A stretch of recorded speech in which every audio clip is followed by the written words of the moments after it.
The talk about Agnes Carr had been going on so long in Pullman's Crossing that it had stopped being talk and become something closer to weather, a condition of the town rather than a subject of it. She had come to the Carr Ranch 14 years ago as a bride and had stayed on 12 years ago as a widow, and the town had been deciding what to do with that fact for the whole of the 12 years and had not finished deciding.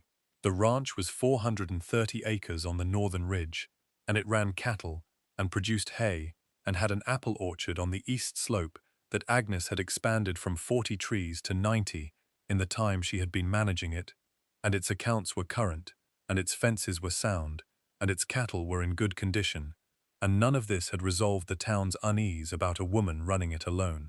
Agnes was 44 years old, and she had the particular economy of movement of a woman who has been working a large property by herself, long enough that the economy is no longer a choice, but a habit, the body having learned, without being told, to use only what is needed. She came to town on Fridays for provisions and banking, and she said what was necessary, and she did not invite conversation, and she did not refuse it, and the women who watched her from the dry goods counter saw a woman who had come to understand herself as sufficient, which is a quality some people read as loneliness, and others read as something else, and both readings were in circulation, in Pullman's Crossing, and had been for a long time. The stranger came through on a Wednesday, in the first week of May, when the orchard was in blossom and the ridge road was soft from the late spring rain. Agnes was at the orchard gate when the wagon came up the north track, which was not a main road, and which people came up only when they were coming to the Carr Ranch specifically, or had taken a wrong turn from the county road below. The wagon was loaded with tools, and drove by a man she did not know, older than her by perhaps 5 years, with the look of someone who had been working outdoors for so long that the outdoors had stopped being a context and become a condition. He stopped the wagon at the gate. He said he had taken a wrong turn from the county road and asked if the north track came back out above Pullman's Crossing. She said it did. Another 3 miles. He looked at the orchard behind her and then at her. He said the blossoms were late this year. She said they were.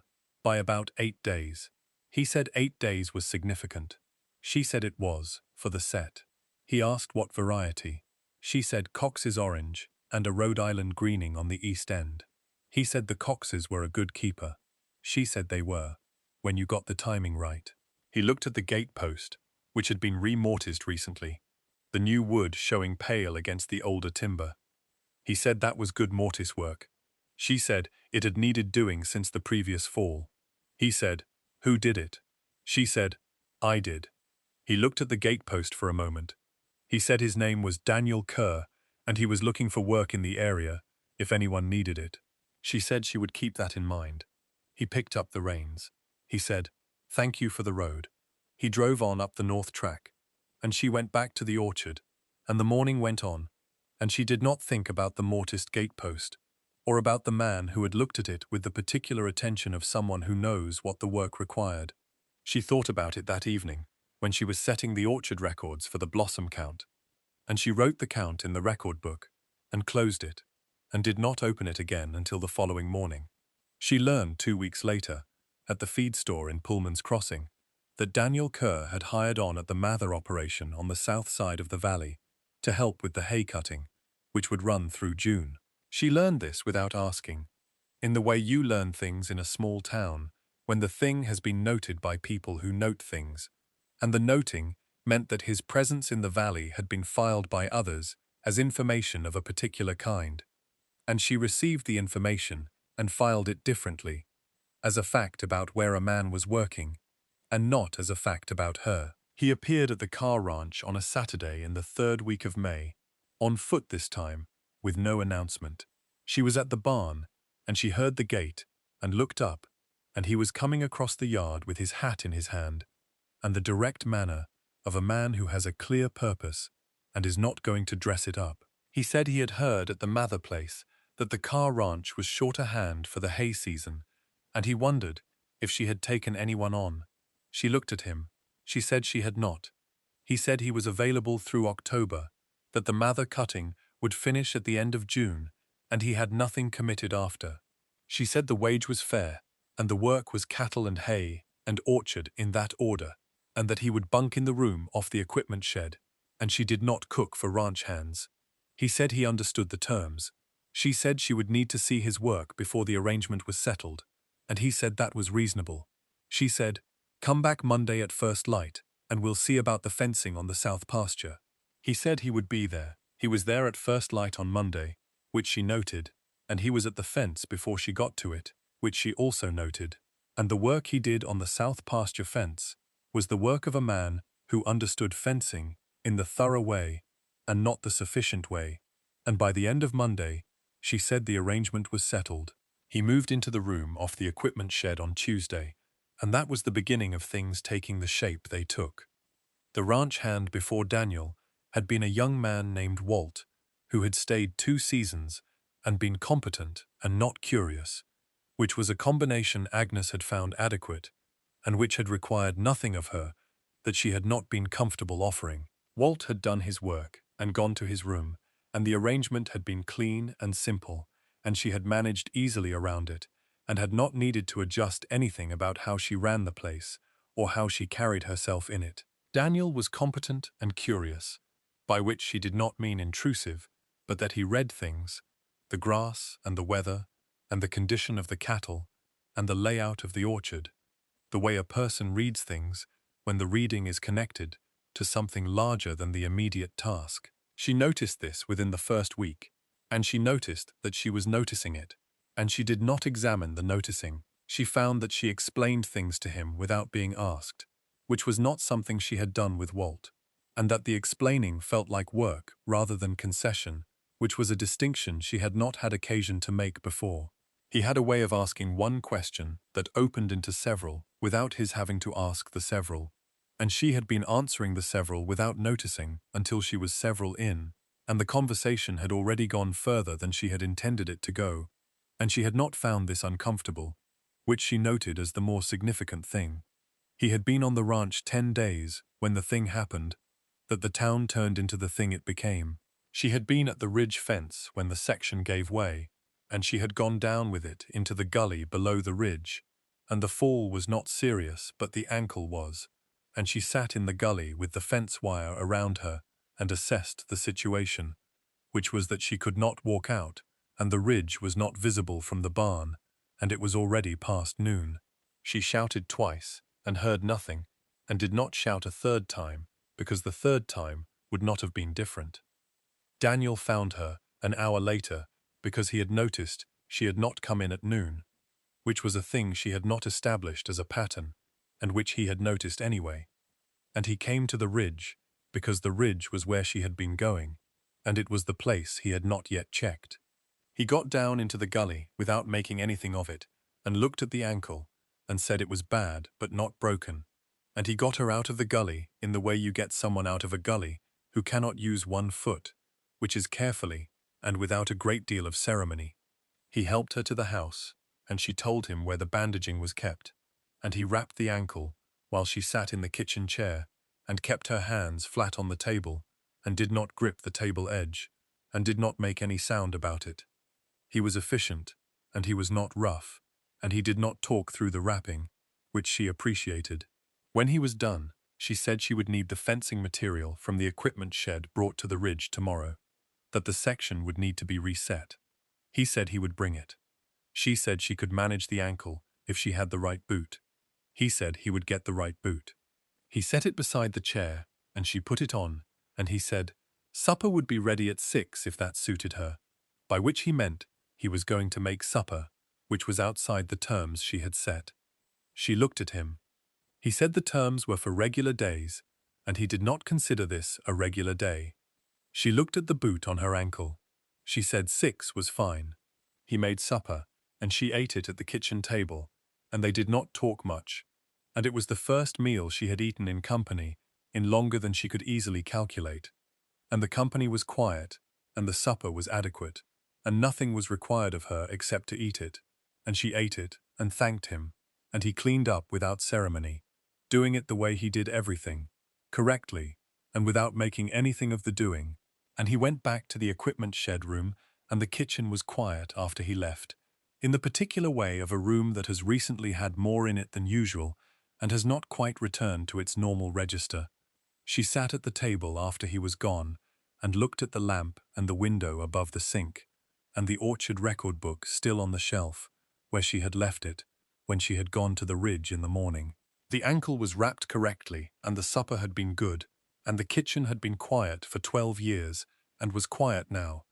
And the quality of the quiet was the same quality, and also not the same quality, and she did not find the right word for the difference, and went to bed without finding it. Martha Voss came to call the following Thursday with the organized concern that was Martha's primary mode of engagement with the world. She sat at the kitchen table and said she had heard about the accident, which she had, and that she was glad it had not been worse, which she was, and that it was fortunate the ranch hand had been there, which it had been. And then she paused, in the way Martha paused, before the thing she had actually come to say, and she said that of course people were going to talk, and that she hoped Agnes understood that having a man living on the property was something the town would have opinions about, and that she was saying this as a friend. Agnes poured 2 cups of tea and set one in front of Martha, and said she had had a ranch hand on the property for 10 of the 12 years since Robert had died, and that the current arrangement was the same as every previous arrangement, and that the town's opinions about it had not been accurate in the past, and she did not expect they would become more accurate now. Martha received this without warmth and without objection. She drank her tea. She said she hoped Agnes knew what she was doing. Agnes said she generally did. Martha looked at the kitchen, which was the kitchen of a woman who had been running a ranch alone for 12 years, and which showed it in the way things were organized. Which was to say, organized entirely for function, and with the particular clarity of a space where one person knows exactly where everything is, because one person is the only person who ever puts anything anywhere. Martha had been in this kitchen before, and had seen it the same way, and had always carried from it a particular kind of sadness that Agnes had never asked her to feel and did not require. Martha left. Agnes cleared the cups and went back to the orchard records she had been working on when Martha had arrived and finished the entry she had started. And the afternoon went on, and the orchard records said what they said about the blossom set and the projected yield. And the projected yield was good, and the day was an ordinary one in most respects, and she did not perform otherwise. The summer found its rhythm after that, and the rhythm was the rhythm of a working ranch in good order, the cattle rotation, and the hay cutting, and the orchard work as the fruit came on, and Daniel moved through all of it with the thoroughness she had seen in the south pasture fence work, and which had not diminished with familiarity. He had a way of being present on a large property without making himself felt everywhere on it, which was a skill she had not known to want in a ranch hand until she experienced its absence in previous arrangements. She found that she mentioned things to him that she had previously mentioned to no one, not because she had changed her policy on the matter, but because the things wanted saying to someone who would understand them, and he understood them, and the saying of them was not the same as a change of policy, but something adjacent to it that she had not found the right word for. He moved his chair at the equipment shed supper table closer to the window in June, and she had noted this without saying anything, because the window looked out at the east slope of the orchard, and she understood what a person wanted to see from a table when they had been working in a place long enough to have a preference about it. She noted it, and filed it in the same place she filed the other things she had noticed about him that she was not yet examining directly. He asked her one evening in August about the expansion of the orchard, when it had happened, and why the east slope rather than the west.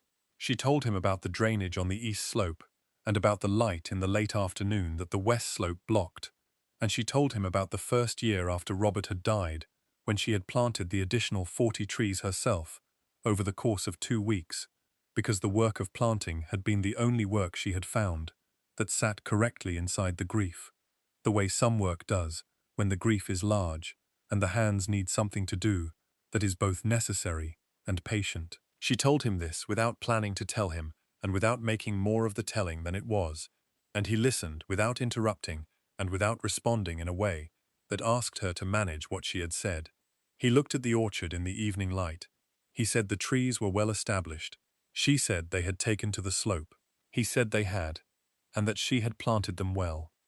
They sat on the porch with the valley below them and the light going out of the west, and neither of them said anything further, and what had been said stayed in the air between them, in the particular way of things, said to the right person at the right moment, which is not sentiment, but something more like relief.